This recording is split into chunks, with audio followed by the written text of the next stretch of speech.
Bismillahirrahmanirrahim. Assalamualaikum warahmatullahi wabarakatuh. Innal hamdalillah nahmaduhu wa nasta'inuhu wa nastaghfiruh wa na'udzu billahi min shururi anfusina wa min sayyiati a'malina. May yahdihillahu fala mudhillalah wa may yudlil fala hadiyalah.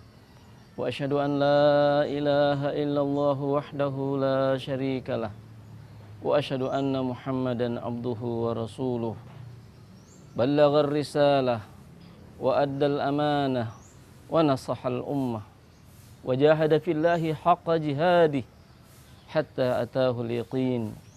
Fasalawatullahi wa salamuhu ala hadan nabiyil amin wa ala alihi wa ashabihi ajma'in. Wa man sara ala nahjihi wastanna bi sunnatihi ila yaumiddin, amma ba'd. Para pemirsa yang dimuliakan Allah Subhanahu wa taala, berdakwah di jalan Allah Subhanahu wa taala sungguh merupakan suatu kemuliaan dan keistimewaan, merupakan suatu ukuran dan parameter tinggi dan derajatnya kedudukan kita di hadapan Allah Subhanahu wa taala. Dakwah memiliki keistimewaan yang tidak ada di dalam ajaran-ajaran Islam yang lain. Di antara keutamaan dakwah adalah dia merupakan pekerjaan dan profesi makhluk-makhluk pilihan Allah Subhanahu wa taala. Dia merupakan pekerjaan para nabi dan rasul Allah Subhanahu wa taala.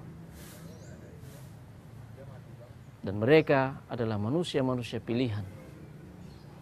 Jadi orang yang berdakwah di jalan Allah Subhanahu wa taala, insya Allah juga akan menjadi manusia-manusia pilihan Allah Subhanahu wa taala.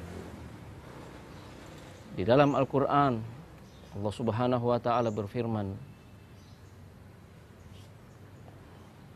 "Wa laqad ba'atsna fi kulli ummatin rasulan an ya'budullaha wajtanibut taghut."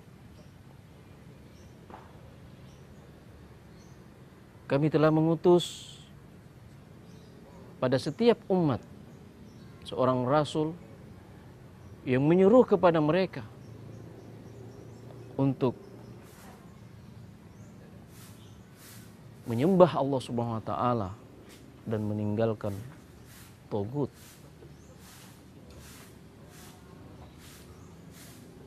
Setiap nabi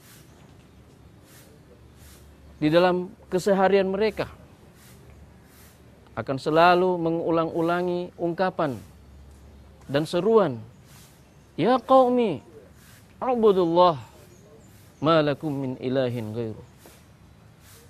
Ya qaumi, a'budullah, wahai kaumku, sembahlah Allah. Beribadahlah hanya kepada Allah.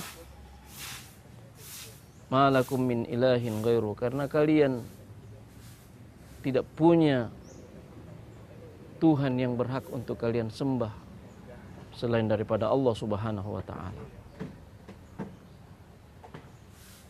Jadi kalau ingin menjadi manusia pilihan Allah Subhanahu wa taala, mari kita ikut berdakwah di jalan Allah Subhanahu wa taala sesuai dengan kemampuan kita, sesuai dengan kapasitas ilmu dan kesempatan kita. Yang kedua, dakwah ini menjadi utama dan istimewa karena dia adalah merupakan sebaik-baik amalan, sebaik-baik perbuatan. Allah Subhanahu wa taala berfirman, Wa man ahsanu qawlan mimman da'a ilallah. Siapa yang paling baik amalannya? Siapa yang lebih baik pekerjaannya selain dari orang-orang yang berdakwah kepada Allah Subhanahu wa taala?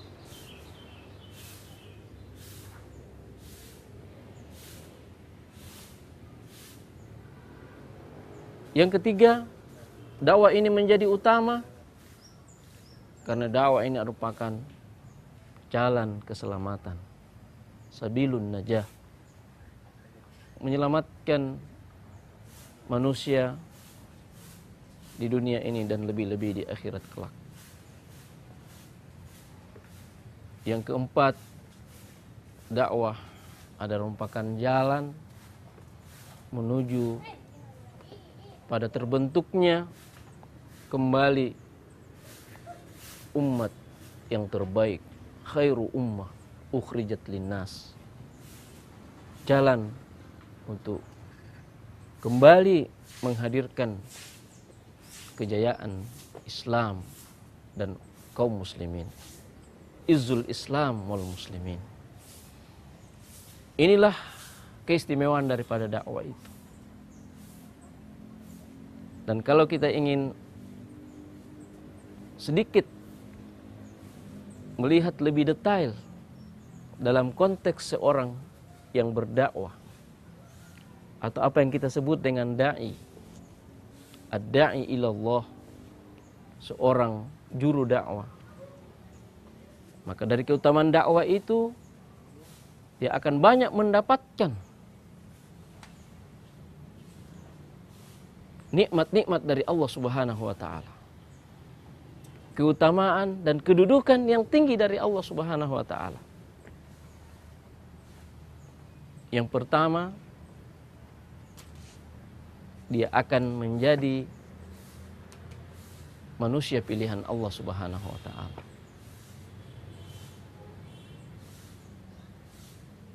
Kenapa? Seperti yang kita sebutkan tadi, bahwa orang yang berdakwah di jalan Allah pada hakikatnya adalah orang yang melaksanakan misi dan pekerjaan perjuangan para rasul, para utusan-utusan Allah Subhanahu wa taala. Dan secara khusus dialah sebenarnya pengikut yang sejati dari Rasulullah sallallahu alaihi wasallam. Allah Subhanahu wa taala di dalam Al-Qur'an berfirman, "Qul," katakanlah wahai Muhammad, "hadhihi sabili," inilah jalanku. "Ad'u ilallah ala basirah." Saya berdakwah, saya mengajak kepada agama Allah Subhanahu wa taala ala basirah, di atas satu hujjah dan ilmu, satu keterangan yang jelas. Ana wa manittaba'ani, saya dan orang-orang yang mengikutiku. Nah, kata para ulama, orang-orang yang mengikuti Rasulullah itu adalah orang-orang yang berdakwah di jalannya. Jadi kesejatian kita di dalam mengikuti Rasulullah tidak akan terbukti hanya dengan kita beramal dengan amal-amalan yang hanya berimplikasi pada diri kita sendiri. Tapi kita akan menjadi pengikut sejati ketika kita bisa soleh di dalam diri sendiri dan kita juga bisa menyolehkan orang lain dengan dakwah itu sendiri. Jadi dia akan menjadi manusia yang berbahagia karena dia menjadi manusia pilihan Allah Subhanahu wa taala. Kemudian orang yang berdakwah di jalan Allah Subhanahu wa taala, karena kita katakan dakwah itu adalah merupakan amalan yang terbaik, maka dia menjadi seorang yang istimewa di dalam hidupnya, karena apa yang dia lakukan, apa yang dia kerjakan dalam hidup ini adalah pekerjaan yang terbaik, perbuatan yang terbaik. Wa man ahsanu qawlan mimman da'a ila Allah wa amila salihan wa qala innani minal muslimin. Siapakah lagi, kata Allah. Pertanyaan ini dalam ilmu tafsir disebut dengan istifham ingkari. Suatu pertanyaan yang sebenarnya adalah pengingkaran. Jadi siapa lagi yang lebih baik amalnya? Maksudnya adalah tidak ada lagi yang paling baik amalnya selain daripada orang-orang yang berdakwah di jalan Allah dan dia beramal soleh dan mengatakan saya ini adalah seorang muslim. Jadi dengan ini, dengan melakukan amalan yang terbaik, maka dia juga akan menjadi manusia terbaik. Sebagaimana Rasulullah SAW dalam sebuah hadis sahih mengatakan, khairukum man ta'allamal Qur'an wa 'allamah. Sebaik-baik kalian, kata Nabi Muhammad SAW, adalah orang yang mempelajari Al-Quran dan mengajarkannya. Jadi bukan sekedar mempelajari Al-Quran lalu mengamalkan untuk diri sendiri, tapi orang yang terbaik, kata Nabi, adalah orang yang mengajarkan Al-Quran itu untuk selanjutnya dia mengajarkan Al-Quran itu kepada orang yang lain. Pemirsa yang dimuliakan Allah Subhanahu wa taala. Keutamaan yang ketiga dari orang yang berdakwah di jalan Allah Subhanahu wa taala adalah bahwasanya dia mendapatkan peluang dan kesempatan untuk beroleh pahala yang begitu banyak. Pahala yang berlipat ganda. Al-husul alal ajril azim. Betapa tidak? Karena orang-orang yang berdakwah ya adalah orang-orang yang ketika dia membagi kebaikan kepada orang lain, maka dia juga akan mendapatkan pahala daripada kebaikan yang dilakukan oleh orang yang lain. Di dalam sebuah hadis Rasulullah SAW bersabda, man da'a ila huda, barang siapa yang mengajak kepada sebuah petunjuk, mengajak kepada kebenaran, mengajak kepada suatu amalan yang soleh, maka kana lahu mithlu ujuri manittaba'ah, maka dia akan mendapatkan setara dengan pahala-pahala yang didapatkan oleh orang yang mengikutinya. La yanqusu dzalika min ujurihim syai'a.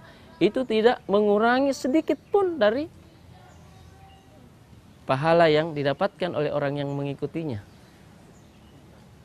Nah, pemirsa sekalian, coba kita bayangkan, coba kita berimajinasi, bagaimana kalau ya kita ini bisa mengajarkan kebaikan dan banyak orang yang mengamalkannya, mengikutinya. Kita akan mendapatkan pahala-pahala yang begitu besar. Pahala-pahala yang begitu banyak. Sebanyak pahala orang yang mengerjakannya.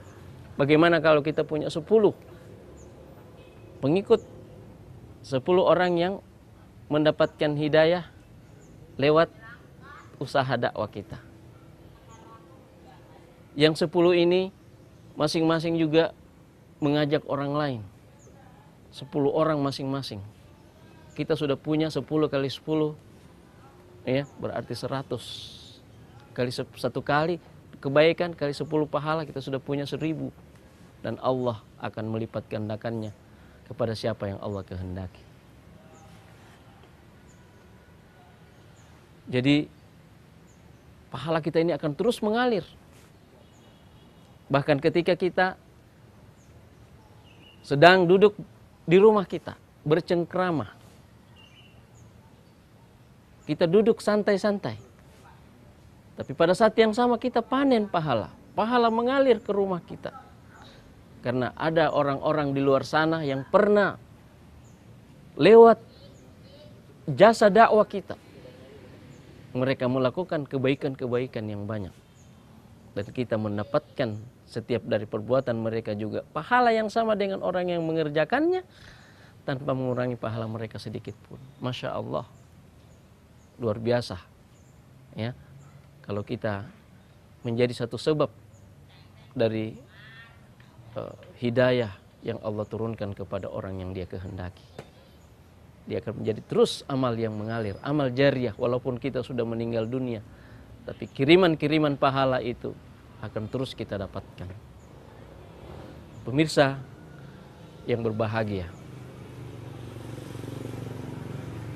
selanjutnya keindahan dan keutamaan yang didapatkan oleh orang-orang yang berdakwah di jalan Allah Subhanahu wa taala adalah ketika dia mendapatkan kehidupan yang baik, kehidupan yang bahagia. Kehidupan yang bahagia itu pada hakikatnya di dalam perspektif keimanan adalah ketika dia mendapati hidupnya itu penuh dengan keberkahan. Dia punya harta banyak atau sedikit, tapi harta itu berberkah bagi dia. Dia punya jabatan atau tidak punya, tapi hidup ini berberkah bagi dia.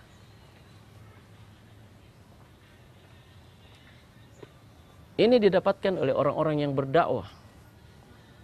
Ini dengan mudah, insya Allah akan didapatkan dengan orang-orang yang dalam hidup ini berjuang untuk dakwah.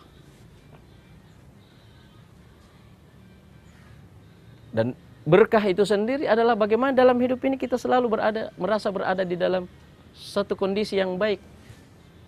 Satu kondisi di mana kita merasa kehidupan ini adalah kehidupan yang penuh dengan kenyamanan dan ketenangan hati kita. Kehidupan ini adalah kehidupan yang senantiasa menenteramkan hati kita. Di dalam Al-Quran ada doa yang disampaikan oleh Nabi Isa alaihissalam. Beliau mengatakan, waj'alni mubarakan ainama kuntu. Dan jadikanlah saya, ya Allah, selalu diberkahi dimanapun saya berada. Berkata seorang ulama besar, Ibnu Qayyim al-Jauziyah rahimahullahu ta'ala, Nabi Isa meminta diberkahi karena keberkahan seseorang itu ada pada bagaimana dia mengajarkan kebaikan kepada orang lain dan selalu mengingatkan orang lain itu tentang Allah Subhanahu wa taala. Jadi mengajarkan kebaikan dan terus mengingatkan mereka kepada Allah Subhanahu wa taala. Inilah yang menjadikan keberkahan di dalam hidup, dan inilah hakikat keberkahan. Inilah hakikat hidup yang berkah. Dan tentunya nabi-nabi yang lainnya juga telah mendapatkan keberkahan itu. Jadi waj'alni mubarakan ainama kuntu. Doa Nabi Isa ini, jadikanlah saya orang yang berberkah di setiap tempat, di mana saja berada. Karena ya, Nabi Isa melakukan semuanya. Dia mengajarkan kebaikan, dia berdakwah kepada Allah Subhanahu wa taala, dia mengingatkan manusia tentang Allah, dan dia memberikan dorongan dan motivasi dalam ketaatan kepada Allah Subhanahu wa taala. Jadi hidup ini menjadi indah, hidup ini menjadi bahagia, insya Allah dengan dakwah kepada Allah Subhanahu wa taala. Apapun resiko dakwah yang akan kita dapatkan, ya, dan memang dakwah itu punya resiko, tapi orang yang hidup dengan dakwah ini, insya Allah Allah akan balas dia dengan kebahagiaan dan keberkahan di dalam hidupnya. Selanjutnya, pemirsa yang berbahagia, orang-orang yang berdakwah di jalan Allah Subhanahu wa taala juga akan dijamin oleh Allah Subhanahu wa taala dengan al-ma'dzirah. Apa al-ma'dzirah? Al-ma'dzirah artinya adalah alasan-alasan yang menjadi bahan pertanggungjawaban di sisi Allah Subhanahu wa taala. Karena dakwah ini pada asalnya adalah kewajiban yang ada pada pundak setiap orang beriman. Maka kelak Allah Subhanahu wa taala akan mempertanyakannya di hari kiamat nanti. Makanya ketika ada segelintir dari kaum Bani Israel yang hidup pada suatu zaman berdakwah kepada Allah dan terus tanpa henti menasehati orang-orang yang telah melanggar aturan Allah, orang yang telah jatuh di dalam kedurhakaan kepada Allah. Lalu mereka ditanya oleh orang yang lain, kenapa kalian melakukan ini? Kenapa kalian melakukan kepada orang-orang yang Allah sudah ancam mereka dengan kebinasaan? Allah sudah mengancam mereka dengan turunnya azab akibat kefasikan dan kemaksiatan mereka. Apa kata mereka? Apa kata orang-orang yang berdakwah dan selalu menasihati ini? Mereka mengatakan, ma'dziratan ila rabbikum. Ini sebagai sebuah alasan kita di hadapan Allah Subhanahu wa taala. Ini pertanggungjawaban kita. Dan kita akan lepas dari pertanggungjawaban itu. Jadi kalau kita berdakwah di jalan Allah nanti di hari kiamat, ya, dakwah itu berhasil atau tidak? Dakwah itu diterima atau tidak? Dakwah itu berpengaruh, ya, terhadap perbaikan atau tidak? Yang penting kita sudah berusaha. Itu akan menjadi pelepasan tanggung jawab kita di hadapan Allah Subhanahu wa taala. Ma'dziratan ila rabbikum.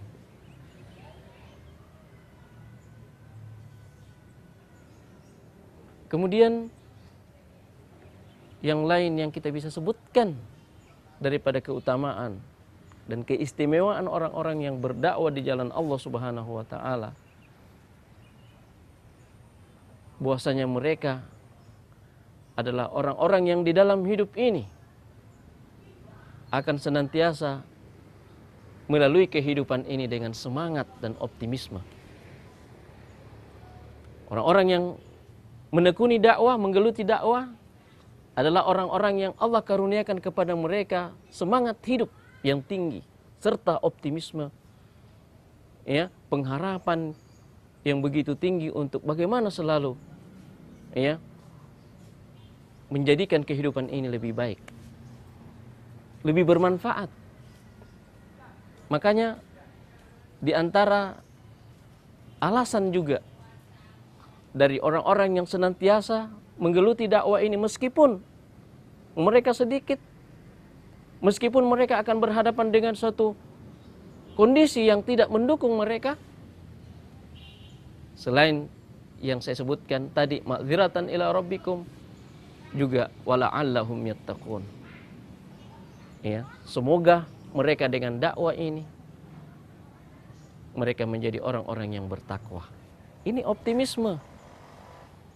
Ya. Barangkali saja dengan usaha kita ini walaupun kecil, walaupun sepertinya tidak bermakna, tapi Allah Subhanahu wa taala melihat usaha kita, kesungguhan kita, mujahadah dan pengorbanan kita. Lalu Allah dengan sebab itu membalikkan hati-hati orang yang telah bermaksiat ini dari kedurhakaan menjadi ketaatan, dari kemaksiatan menjadi ketakwaan kepada Allah Subhanahu wa taala.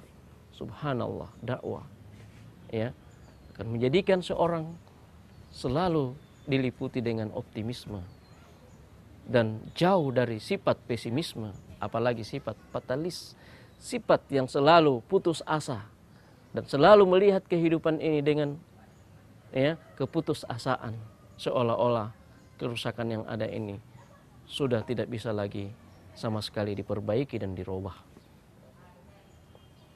Pemirsa yang dimuliakan Allah Subhanahu wa taala, mudah-mudahan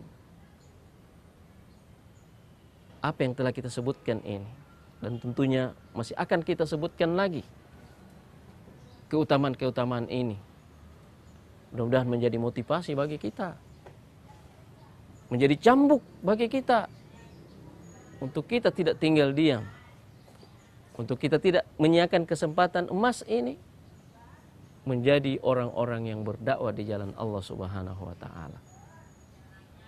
Apalagi dakwah ini bukanlah sebuah tugas yang hanya diberikan kepada sekelompok orang tertentu, tapi siapapun dari umat Muhammad yang ingin menjadi pengikut beliau yang sejati, maka mereka tidak ada pilihan lain kecuali berdakwah di jalan Allah Subhanahu wa taala.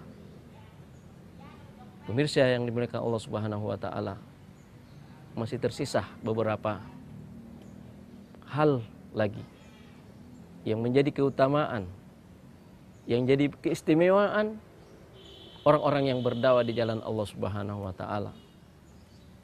Dan mudah-mudahan di kesempatan yang akan datang kita akan sebutkan lagi, sehingga kita ini betul-betul tidak punya lagi alasan, tidak punya lagi jalan lain kecuali menerima dakwah ini sebagai jalan hidup kita. Jangan pernah kita mengatakan bahwa dakwah ini akan menghalangi pekerjaan kita. Jangan pernah kita mengatakan bahwa dakwah ini akan mengurangi tingkat produktivitas kita. Seorang yang cerdas adalah seorang yang tidak pernah mendikotomikan segala apa yang dia kerjakan dalam hidup ini. Maka jadikanlah dakwah ini sebagai kerangka di dalam segala aktivitas kehidupan kita. Kalau kita sebagai seorang pedagang, jadikanlah bisnis dan perdagangan kita itu sebagai salah satu cara kita di dalam berdakwah. Kalau kita adalah sebagai guru, sebagai dokter, atau profesi apapun, mari kita jadikan profesi-profesi kita itu sebagai sarana kita di dalam melaksanakan dakwah itu. Karena dakwah ini adalah sebuah arena yang luas, di mana kita bisa melakukan teknik dan metode apa saja, pendekatan apa saja, selama dia tidak bertentangan dengan tujuan dakwah itu, dengan keikhlasan kita dalam beribadah, dan selalu sesuai dengan tuntunan-tuntunan Rasulullah Sallallahu Alaihi Wasallam.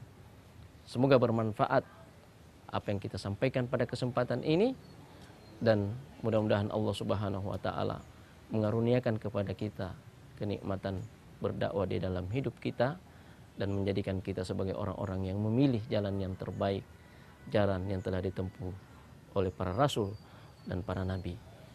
Hadanallahu wa iyyakum ajmain. Assalamualaikum warahmatullahi wabarakatuh.